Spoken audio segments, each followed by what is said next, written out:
শুভ সকাল। আমি ডাক্তার তুষার মাহমুদ আপনাদের সবাইকে আমন্ত্রণ জানাচ্ছি এখন টিভির স্বাস্থ্য বিষয়ক নিয়মিত আয়োজন আরোগ্য নিকেতনে।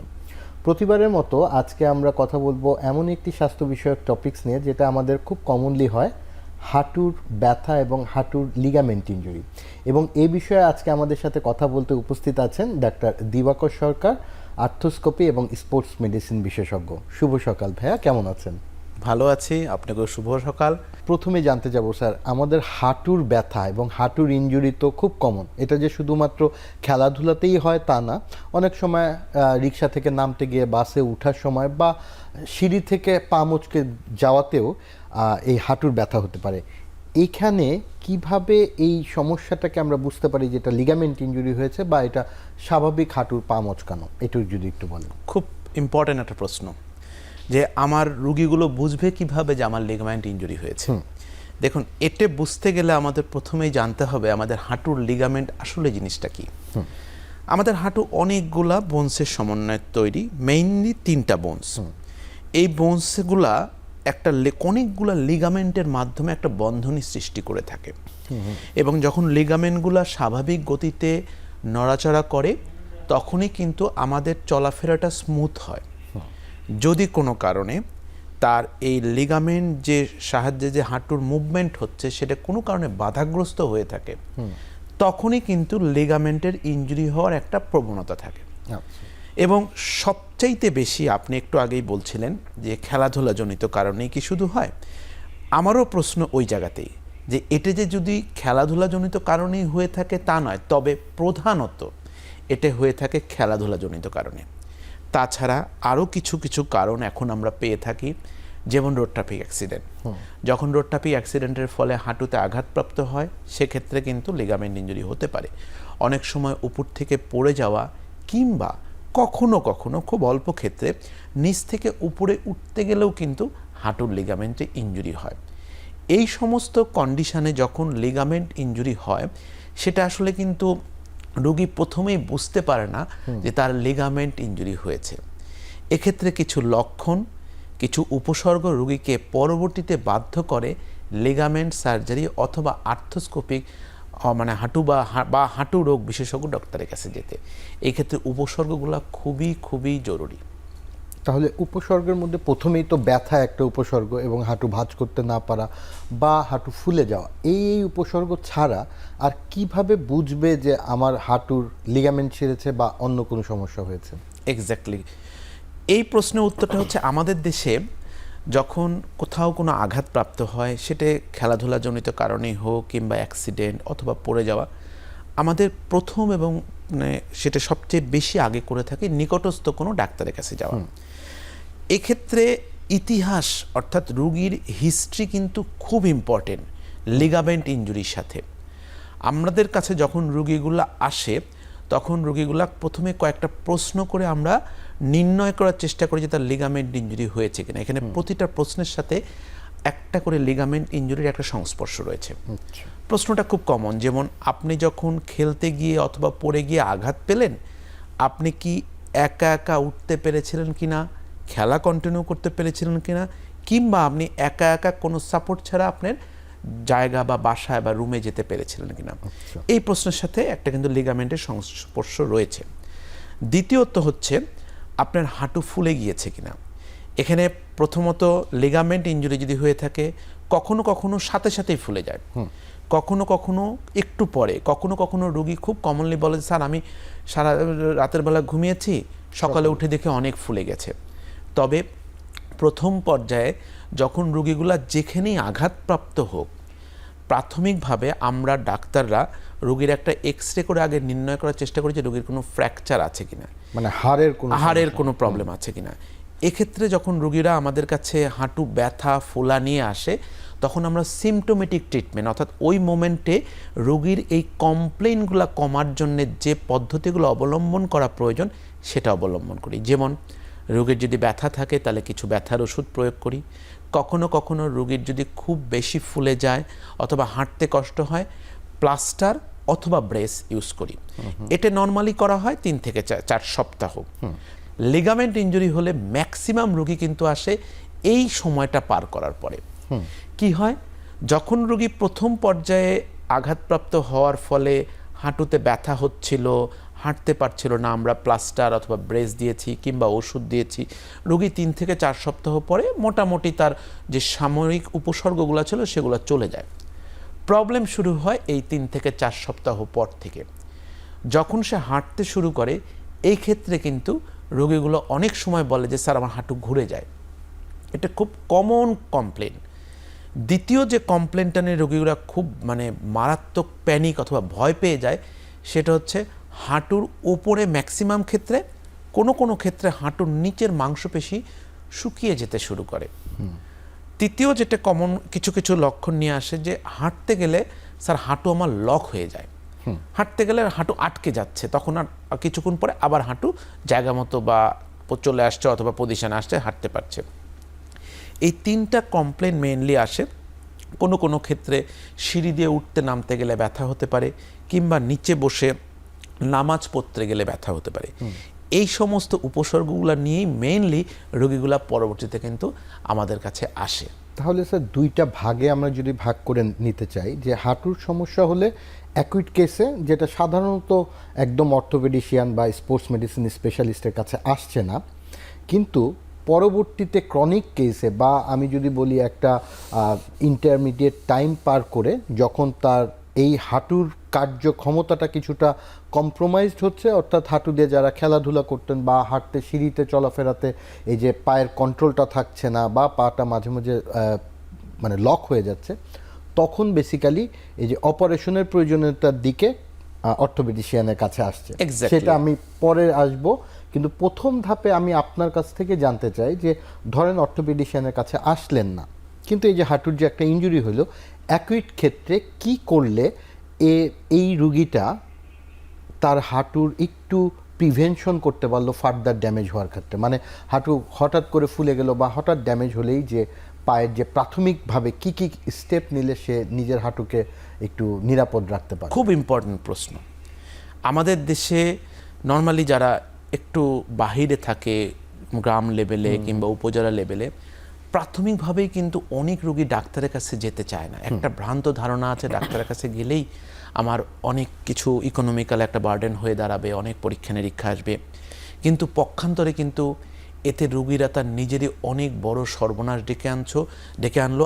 আগে যদি রোগীরা সতর্ক হতে পারত, পরবর্তী যে লিগামেন্ট ইনজুরির ফলে যে বড় একটা প্রবলেম হতে পারত সেটা কিন্তু সে প্রিভেন্ট করতে পারতো যদি সে প্রথমেই সচেতন হতো।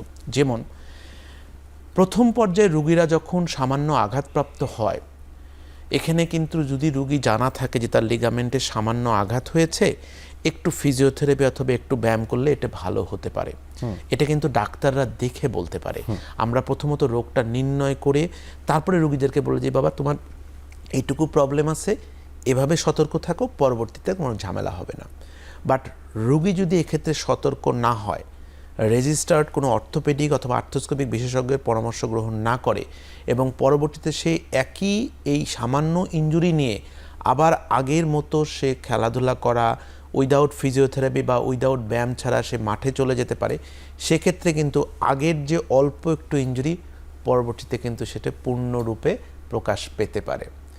এই ক্ষেত্রে পরামর্শ হচ্ছে ছোট হোক বড় হোক, যে ইনজুরি আপনার হয়েছেন কিনা, আপনি কোনো নিকটস্থ রেজিস্টার্ড অর্থোপেডিক ডাক্তারকে দেখান, সেই অনুযায়ী গ্রহণ করে ওই সময়কালের যে সমস্যাগুলো ছিল সেটা দূরীভূত করেন, ভবিষ্যতে আগত কোনো বড় সমস্যা থেকে নিজেকে মুক্ত রাখেন। অবশ্যই, এবং এর সাথে অবশ্যই ওই যে বরফ দিয়ে পাটাকে অ্যাকুইট ফেজে যেই নিরাপদগুলি, কারণ গ্রামের একদম অনেক গ্রামে কিন্তু এখন প্রচুর খেলা হয়, যে ফুটবল খেলাগুলি হচ্ছে যেগুলি আনইভেন গ্রাউন্ডে খেলা হয়, এবং এখানে কিন্তু স্পোর্টস ইনজুরির সম্ভাবনা প্রচণ্ড বেড়ে যায় এবং প্রচুর নোভিস যারা প্লেয়ার, অ্যামেচারের চেয়ে একটু বড়, তারা কিন্তু দেখা যায় যে এই সমস্যাতে পড়ছে। যত্ন ঠিক মতো নেওয়া হচ্ছে না, পরের দিন দেখা যাচ্ছে 2 দিন পরে আবার খেলতে নেমে যাচ্ছে। কমপ্লিট টিয়ারের জায়গাতে দেখা যাচ্ছে যে আর্লি হয়তো রিকভারি করা যেত, কিন্তু এই কমপ্লিট টিয়ার নিয়ে আপনাদের কাছে বা আমাদের কাছে আসছে। এই জায়গাতে স্যার আমি আরেকটা জিনিসও অ্যাড করতে চাই, শুধু খেলোয়াড় না, আমাদের দেশে প্রবাসী যারা কর্মচারী আছে, যারা কাজ করে, অনেক পেশেন্টই স্যার অবশ্যই আপনি পান যে 3-4 মাস আগে কোনো একটা কাজ করতে গিয়ে ইনজুরি হয়েছে, কিন্তু ওখানে চিকিৎসা করতে পারেনি, এতদিন পরে চিকিৎসা করতে এসেছেন। তাহলে এই যে পরবর্তীতে দীর্ঘ একটা গ্যাপে অপারেশন করতে আসে, এতে কি স্যার কোনো বিলম্ব হয় বা হাঁটুর কোনো ক্ষতি হয়, নাকি এই অপারেশনগুলি যে কোনো সময় করা যেতে পারে আপনার রোগীর সুবিধা অনুযায়ী? না, প্রশ্নটা হচ্ছে রোগের যদি রোগ হয়ে থাকে এবং যদি ট্রিটমেন্ট অপারেশনের হয়, যত তাড়াতাড়ি করবেন তত ভালো। এখানে রুগী মানে সবচেয়ে বেশি প্রবলেম হয় রুগী যখন আমাদের কাছে আসে, আমরা আগে রোগটা পরিপূর্ণভাবে নির্ণয় করার চেষ্টা করি। আপনার প্রবাসের যে জীবন, ওটা আমি একটু পরে আসছি। আগে রোগটা নির্ণয় করে দেখার পরে আমরা সিদ্ধান্তটা নিই। এক্ষেত্রে যখন রোগীগুলো আমাদের কাছে আসে, তখন প্রথমত ইতিহাস শুনে, আমি একটু আগেই প্রোগ্রামে বলেছি যে ইতিহাসে কি কি রোগীর মানে কথা বলে, যে কি কি সমস্যা নিয়ে আসে রোগী, এগুলো যখন প্রবলেমগুলো নিয়ে আমাদের কাছে আসে, আমরা কিন্তু প্রথমত রোগীর ইতিহাস শুনে একটা মানে ধারণা করার চেষ্টা করি যে তার এই লিগামেন্ট ইনজুরি হতে পারে, কারণ ইতিহাসের প্রতিটা প্রশ্নের সাথে একটা লিগামেন্ট ইনজুরি সংস্পর্শ রয়েছে। তারপরে রোগীর হাত দিয়ে পরীক্ষা করি আমরা। হাত দিয়ে পরীক্ষা করার পরে আমরা কিন্তু ওইখান থেকে একটু কনসাইজ করি যে না, এখন এই রোগের মানে আমরা মানে হাত দিয়ে পরীক্ষা করে এই লিগামেন্ট ইনজুরির লক্ষণ পাচ্ছি। প্রতিটা লিগামেন্ট ইনজুরির জন্য কিন্তু আমাদের হাত দিয়ে একটা করে পরীক্ষা, নির্দিষ্ট পরীক্ষা আছে, যেটা আপনি অর্থোপেডিক সার্জন হিসেবে জানেন, এটা যে কোনো অর্থোপেডিক সার্জন জানে। তৃতীয়ত হচ্ছে আমরা রোগীকে ইনভেস্টিগেশনে যাই।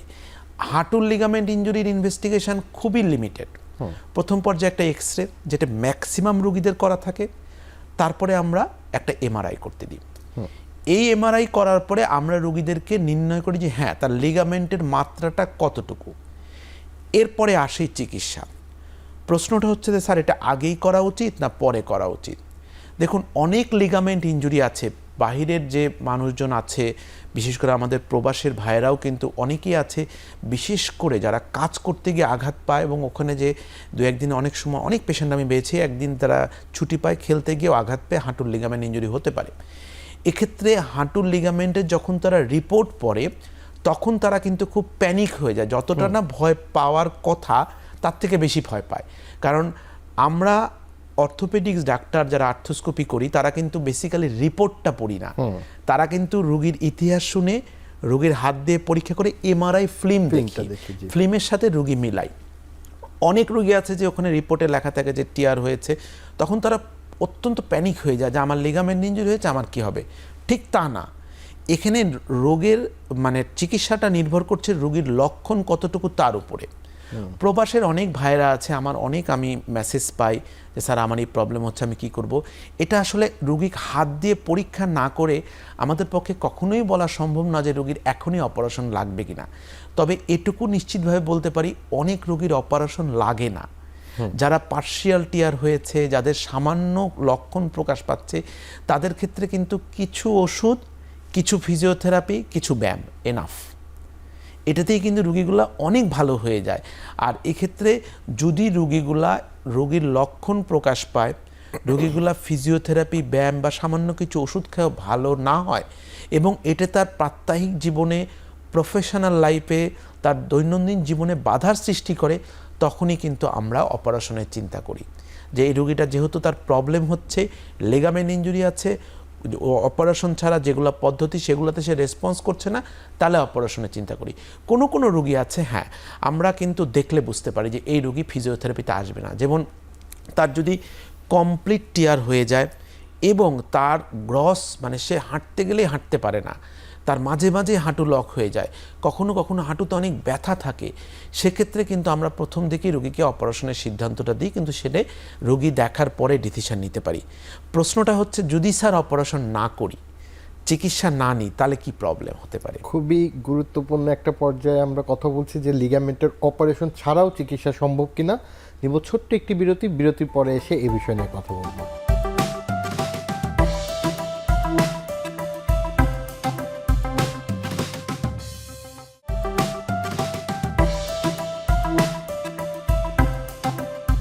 বিরতির আগে যেরকম বলছিলাম স্যার যে অপারেশন ছাড়াও হাঁটুর লিগামেন্ট ইনজুরির কোনো চিকিৎসা আছে কিনা, আপনি খুব সুন্দর মতোই বলছিলেন কিছু ফিজিওথেরাপি, কিছু লাইফস্টাইল চেঞ্জ এবং কিছু লিমিটেশন ওয়ার্কের মাধ্যমে হয়তো এটার পার্শিয়াল টিয়ার থাকলে কিছুটা রিকভারি সম্ভব। আপনি একটা জিনিসের সাথে আমি এর সাথে যোগ করতে চাই, অনেকেই হয়তো ইনজেকশন বা পিআরপির মাধ্যমে এই ধরনের লিগামেন্টের রিপেয়ারের কথা বলে থাকেন। এই বিষয়ে আমি আপনার কাছ থেকে জানতে চাইব স্যার। দেখুন, পিআরপি নিয়ে অনেক স্টাডি চলছে। জি, আমার নিজেরও সৌভাগ্য হয়েছে পিআরপি নিয়ে স্টাডি করার। বাংলাদেশ আমাদের স্বাস্থ্য অধিদপ্তর অর্থায়নে আমি জাতীয় অর্থোপেডিক হাসপাতালে পিআরপি নিয়ে স্টাডি করেছি। কিন্তু পিআরপি দিয়ে হাঁটুর লিগামেন্ট ইনজুরি রিপেয়ার এটা কিন্তু একটু অসম্ভব ব্যাপার। আমি একটু ছোট্ট করে বলে নিই যে কারণ পিআরপি এখন একটা গ্লোবাল মার্কেট না স্যার, পিআরপি ছাড়া অনেকে স্টেরয়েডও দিয়ে দেয়, অনেকে ভুল চিকিৎসার শিকার হয়। অনেক পেশেন্ট আমরা পাই যে ইনজেকশন দিয়ে ভালো হয়ে যাবে বলছে, যেটা অস্টিও আর্থ্রাইটিসের ক্ষেত্রে বয়স্ক রোগীদের ক্ষেত্রে হতে পারে, সেটা ইয়াং পেশেন্টদের ক্ষেত্রে ব্যবহার হয়েছে, এরকম রোগীও এসেছে। এইটার বিষয়ে সচেতনতাটা যে খুব জরুরি, যদি একটু মানে বলেন। খুবই জরুরি, কারণ বর্তমানে পিআরপি বলেন, স্টেরয়েড ইনজেকশন বলেন, এখন কিন্তু হাঁটুতে দেওয়া হয়। তবে আমরা যারা আর্থ্রোস্কোপিক সার্জন, আমরা হাঁটু নিয়ে যারা কাজ করি তারা কিন্তু এটাকে অ্যাভয়েড করি। বিশেষ করে স্টেরয়েড আসলে কি, এতে আমরা যখন ইনজেকশনটা হাঁটুতে দিই, এই একটা কথা বলে রাখি, এই দুটেরই লিগামেন্ট ইনজুরির সাথে কোনো সম্পর্কই নাই। লিগামেন্ট ইনজুরিটা এই দুটা জিনিস প্রয়োগ করলে বরং রোগীর কোনো কোনো ক্ষেত্রে আরও বিপদ ডেকে আনতে পারে। স্টেরয়েড ইনজেকশন আমরা দিয়ে থাকি, এখানে অনেক সময় রোগী তীব্র ব্যথা নিয়ে আসে, অনেক সময় ফোলা থাকে, তখন সাময়িক পেশেন্টকে মুক্তি দেওয়ার জন্যে স্টেরয়েড ইনজেকশন প্রয়োগ করা যেতে পারে। সেটাও বহির্বিশ্বেও দেওয়া হয়, কিন্তু সেটা সাময়িক, এটা কিন্তু লং টার্ম কোনো ট্রিটমেন্ট প্রোটোকল নয়। এই ইনজেকশনটা দিলে আমাদের অনেক সময় ফোলাটা কমে আসে, রোগীর যে কষ্ট হচ্ছে, কষ্ট থেকে রোগী মুক্তি পেতে পারে। এখানে অনেক স্টাডি আছে যে এটা আসলে কতটুকু মানে ভালো ভূমিকা, খারাপ ভূমিকা, এটা অনেক কন্ট্রোভার্সারি।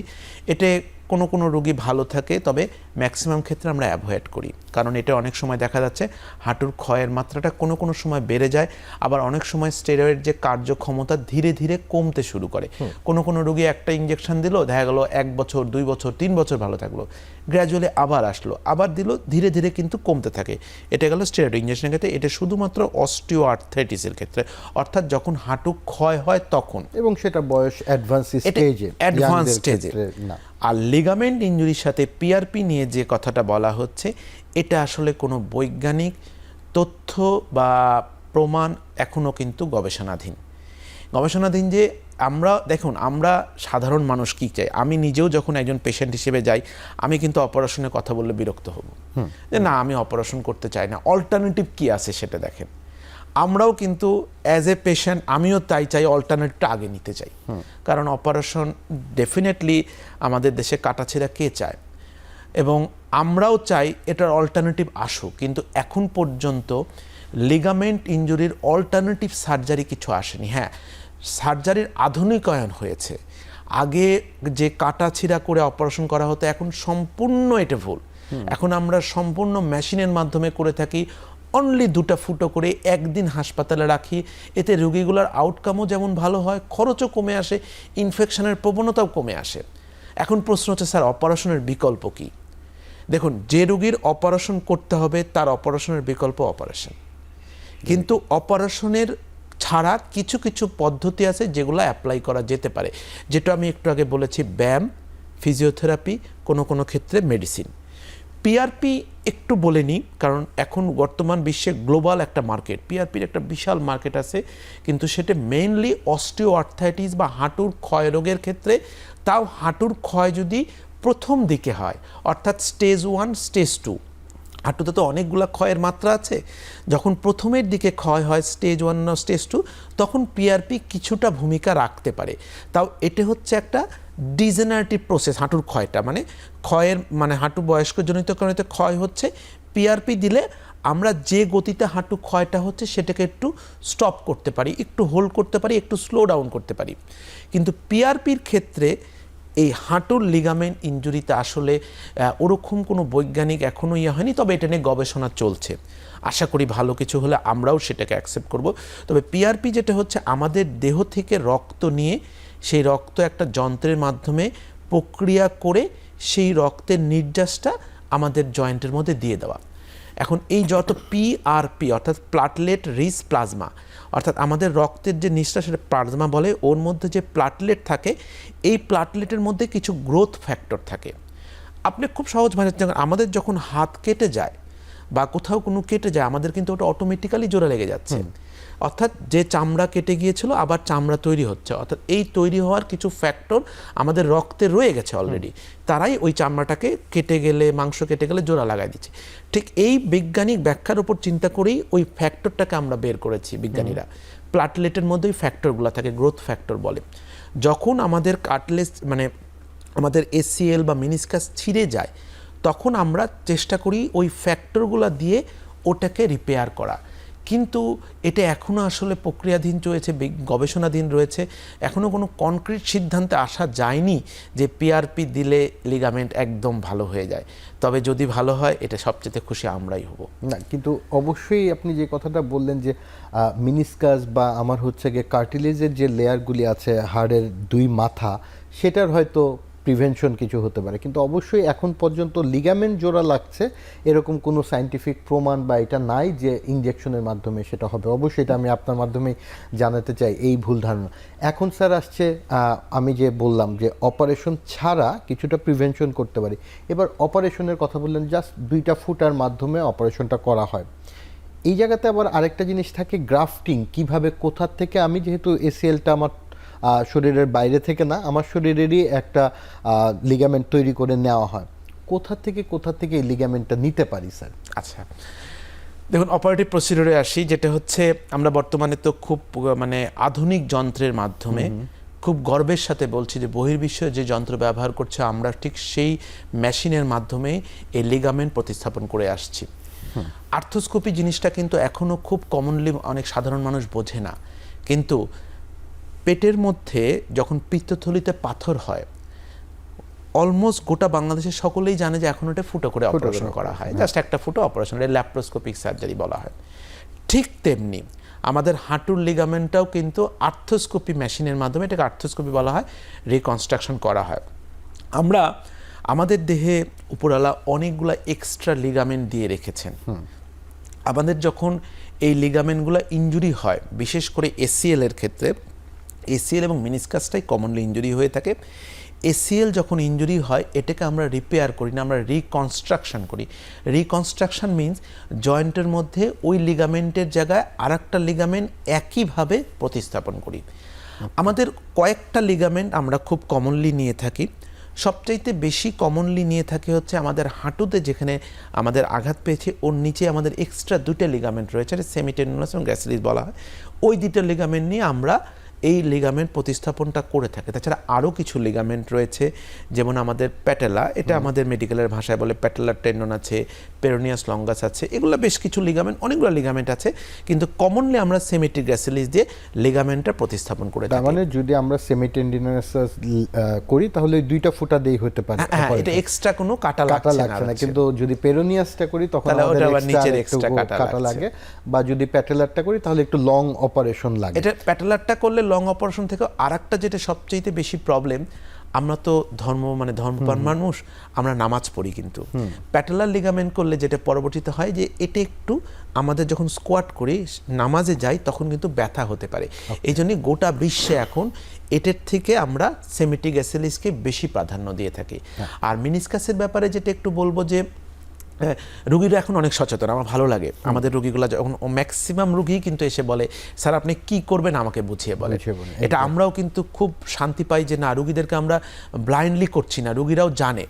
এখন যেটা খুব কমন প্রশ্ন, স্যার মেনিসকাস কি রিপেয়ার করেন না মেনিসেক্টমি অর্থাৎ মেনিসকাস ব্যালেন্সিং করেন? এটা খুব কমন আমাদের দেশের প্রশ্ন। দেখুন মেনিসকাস একটা লিগামেন্ট যেটার উপরে আমাদের হাঁটুটা মুভমেন্ট করে। মেনিসকাস যখন ছিঁড়ে যায় এটা রিপেয়ার করব আর রিকনস্ট্রাকশন রিপেয়ার করবো অথবা ব্যালেন্সিং করবো, এটা নির্ভর করে কতদিন আগে হয়েছে, কিভাবে ছিঁড়েছে। এটাও কিন্তু আর্থ্রোস্কোপি করা। আমি মেনিসকাস রিপেয়ারও করি, আবার মেনিসকাস ব্যালেন্সিংও করি, কিন্তু নির্ভর করে কোনটা করলে রোগীরা উপকৃত হবে। যদি খুব শার্প কাট, অর্থাৎ একদম মেনিসকাস খুব মানে একটা ক্লিনভাবে কেটে গিয়েছে, সেটা আমি পজিশানে বসালে রিপেয়ার করলে রোগী খুব চমৎকারভাবে পজিশান থেকে যাচ্ছে, সেক্ষেত্রে রিপেয়ারেবল হলে রিপেয়ার করি। তবে রিপেয়ারটা বলা হয় একটু আর্লি রোগীরা যদি আসে তাহলে রিপেয়ারের রেজাল্ট ভালো। যদি অনেক সময় আসে এসিএল এবং মেনিসকাস, এসিএল তো রিকনস্ট্রাকশন করেই দিই, কিন্তু মেনিসকাস এত বাজেভাবে ছিঁড়ে যায়, সেটা আসলে রিপেয়ার করে রোগীর পরবর্তীতে লাইফটাতে পেইনটা আরও বেড়ে যায়। এক্ষেত্রে কিন্তু আমরা কখনোই মেনিসকাস পুরা ফেলে দিই না। যেটা ভ্রান্ত ধারণা আছে যে মেনিসকাস পুরা ফেলে দেয় পরে আবার অস্টিওআর্থাইটিস চেঞ্জ হয়, তা না। মেনিসকাসের যে অংশটুকু খারাপ সেটাকে শুধু ব্যালেন্সিং করে দিই। ব্যালেন্সিং করে আমরা পরবর্তী লাইফটাকে অনেক স্মুথ করার চেষ্টা করি।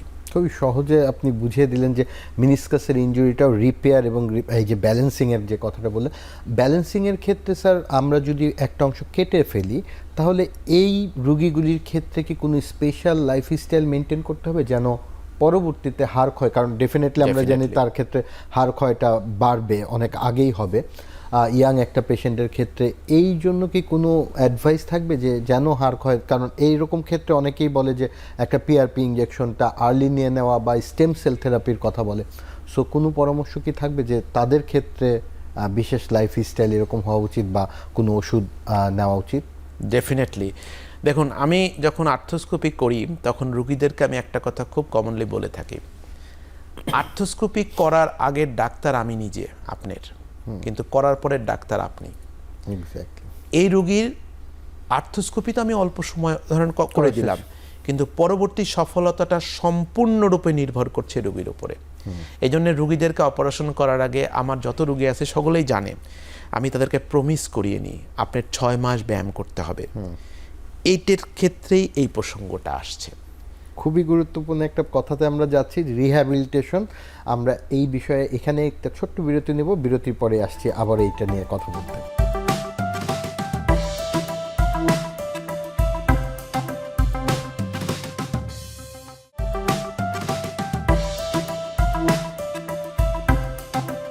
বিরতির আগে যেভাবে আমরা কথা বলছিলাম যে পোস্ট অপারেটিভ রিহ্যাবিলিটেশন নেই, স্পেশালি হাঁটুর অপারেশনগুলি, আপনি বলছিলেন যে প্রমিস করিয়ে নেন যে 6 মাসের অপারেশন, তাহলে পোস্ট অপারেটিভ রিহ্যাবিলিটেশনের কতদিন লাগবে এবং এইটার যে মানে অবহেলা করলে রুগীর কি হতে পারে এই বিষয়ে যদি একটু বলেন।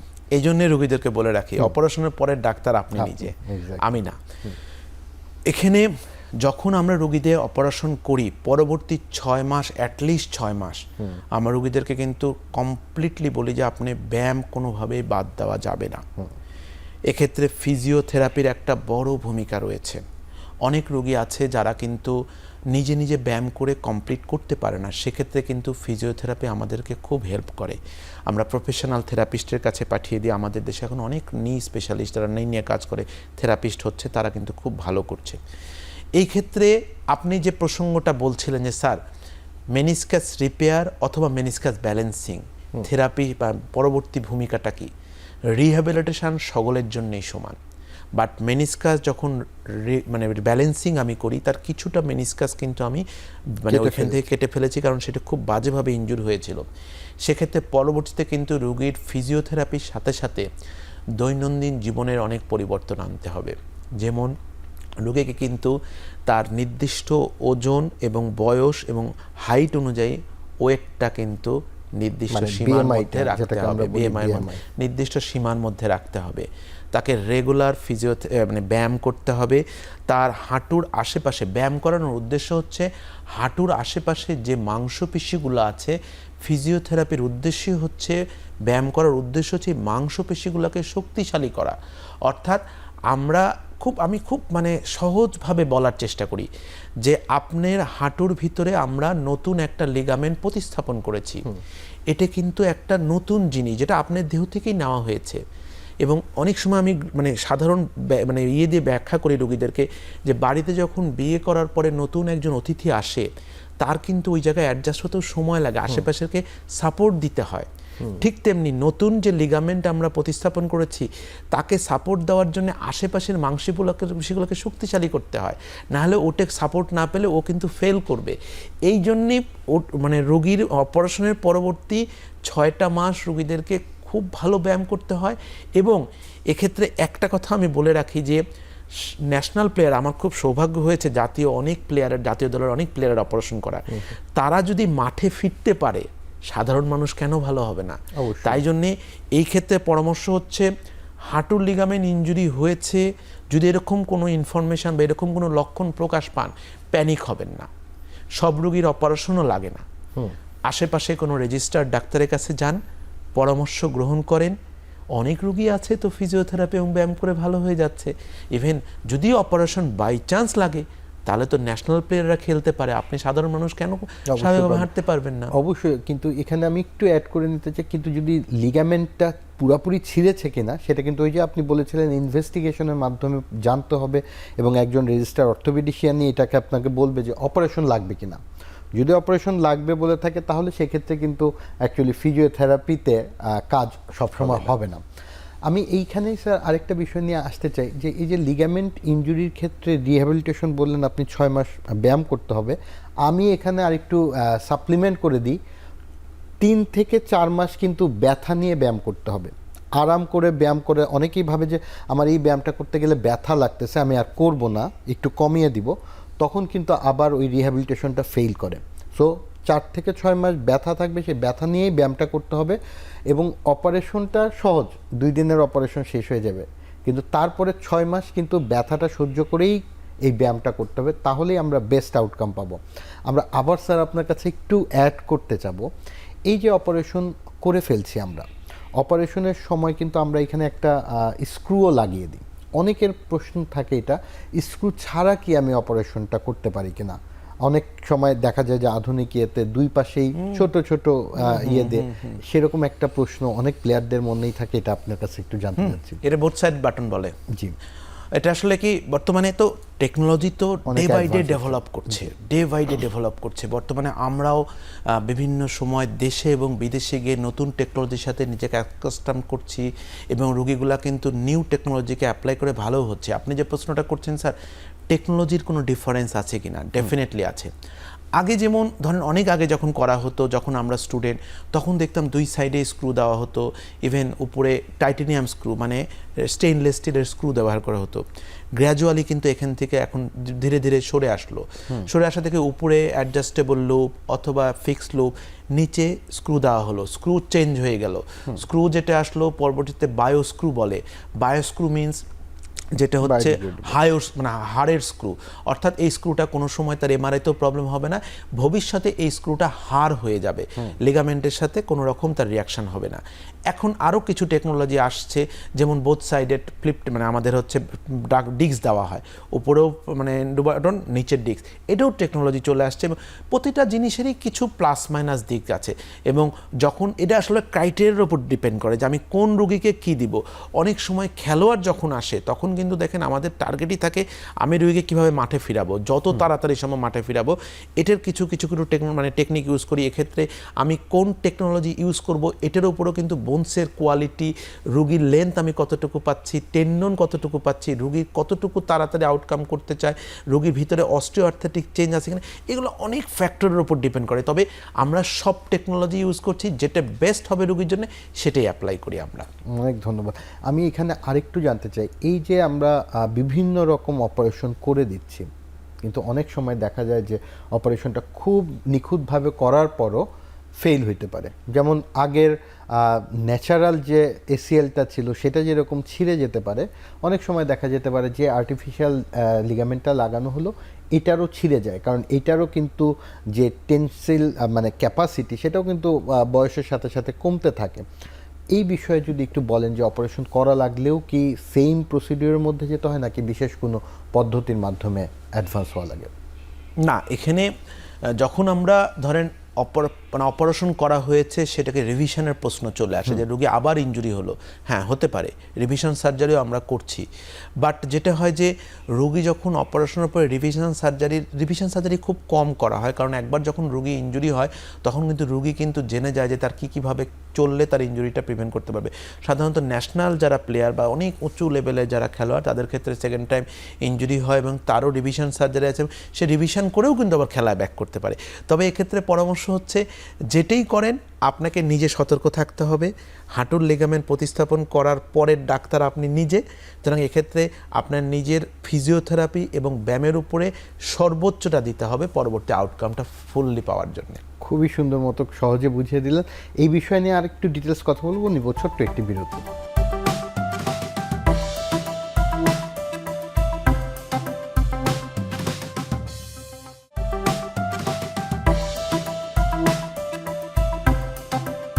বিরতির আগে আমরা কথা বলছিলাম যে রিভিশন সার্জারি যদি লাগে, রিভিশন সার্জারির ক্ষেত্রে অনেক সময় যে শুধুমাত্র সার্জারিটা ফেইল হয় তা না, অনেকের ক্ষেত্রে দেখা যায় যে ইনফেক্টিভ কারণে বা আমার দীর্ঘমেয়াদী 3 থেকে 8 থেকে 10 মাস হয়ে গেছে কিন্তু হাঁটুর যে পারপাসটা, জয়েন্ট মুভমেন্টটা ঠিক নেই, হাঁটু ভাঁজই করতে পারছে না, সেরকম ক্ষেত্রে খুব দুঃখজনক বাট হতে পারে, এরকম ক্ষেত্রে অনেকেই চায় যে আমি আর অপারেশন করব না।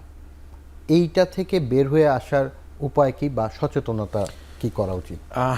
এক্ষেত্রে যখন দেখুন সব কিছুর মালিক উপরওয়ালা, আমরা সর্বোচ্চ চেষ্টা করি এবং আমি এতটুকু বলি যে যে কোনো ডক্টর তার যে কোনো সার্জারি হোক ট্রিটমেন্ট হোক দেওয়ার ব্যাপারে কিন্তু কোনো রকম বাধা রাখে না, যে তার সর্বোচ্চটা দেওয়ার চেষ্টা করে, তারপরে মালিক উপরওয়ালা। ইনফেকশন হতে পারে, তবে আর্থ্রোস্কোপিতে ইনফেকশনের রেটটা কম হলে কি করব? রেটটা কম এই কারণে, এটা যেহেতু মেশিনের মাধ্যমে অপারেশন ফুটো করে করা হচ্ছে, রোগীর হসপিটাল স্টে অনেক কম, কাটাছিড়া একেবারেই কম, সেখানে ইনফেকশন খুবই কম হয় না যে তা না, ওয়ার্ল্ড ওয়াইড সব জায়গাতে এটা আছে, 1 to 2% বা অনেক সময় 5%ও পাই। এখন হলে কি করা যায়? এখন আসলে যখন রোগীর এরকম অপারেশন করার পরে, কারণ একটা রোগী যখন এরকম সার্জারি করে ডেফিনেটলি রুগীও যেমন চায় সে পূর্ণ সুস্থতা পাবে, ডাক্তারেরও কিন্তু চাওয়ার মধ্যে কোনো রকম ক্ষীণতা থাকে না যে রুগীটা ভালো হয়ে গেলে। এটা যখন রুগী এসে বলে, যেমন আমার গতকালকেরই কথা বলি, রুগী এসে বলছে স্যার আমার 6 সপ্তাহ হয়েছে, আমি 15 তারিখে মানে মালয়েশিয়ায় চলে যাচ্ছি, এটা কিন্তু এখানে অনেক শান্তি দেয় যে রুগীটা লিগামেন্ট সার্জারি নিয়ে ওখানে অপারেশন নিয়ে ওখানে এসছে, অপারেশন করেছে, আবার সে কাজে ব্যাক করছে। এটা কিন্তু একজন ডাক্তারের জন্য যে কত বড় শান্তির, এটা ডাক্তার যে অপারেশন করে সে জানে। ঠিক তেমনি কোনো ক্ষেত্রে কিন্তু যখন রোগীরা এরকম অপারেশন করার পরে আমরা পরিপূর্ণ আউটকাম পাচ্ছি না, তখন কিন্তু আমরা এটাকে সার্ভে করার চেষ্টা করি যে প্রবলেমটা কোথায় হলো। এক্ষেত্রে রোগীর আমরা অপারেশন করার আগে সে যেই করুক, আমি বা যেই করুক, আমরা তখন নির্ণয় করার চেষ্টা করি যে প্রবলেমটা কোথায় থেকে আসছে, ওই প্রবলেমটাকে আমরা অ্যাড্রেস করার চেষ্টা করি। কোনো সময় একটা এক্স রে, কখনো এমআরআই, এবং পরবর্তীতে রোগী যে কোনো জায়গাতেই যদি কোনো প্রবলেম না পাই, তারপরে রোগীদের ইতিহাস নেওয়ার চেষ্টা করি যে সেকেন্ড টাইম আঘাত পেল কিনা, থেরাপিটা ঠিকমতো হলো কিনা। এক্ষেত্রে রোগীরা যদি অপারেশন পরবর্তী রিসার্জারিতে কিন্তু আমরাও সহজে যেতে চাই না, যে রিভিশন সার্জারি আর্থ্রোস্কোপিতে আমরাও সহজে যেতে চাই না, যদি একান্ত প্রয়োজন না হয়। তখন আমরা রোগীদেরকে পরবর্তী যেগুলো স্টেপ আছে, কিছু ফিজিওথেরাপি, তারপরে কিছু মেডিসিন, এগুলো চেষ্টা করি। তবে যেমন আমার কিছু রোগীর কিন্তু ক্রনিক ইনফেকশন, দুইটা রোগীর পেয়েছে পর্যন্ত, আমরা যখন এরকম ইনফেকশন পাই তখন কিন্তু এমনও জিনিস মাথায় রাখি, টিবি হলো কিনা।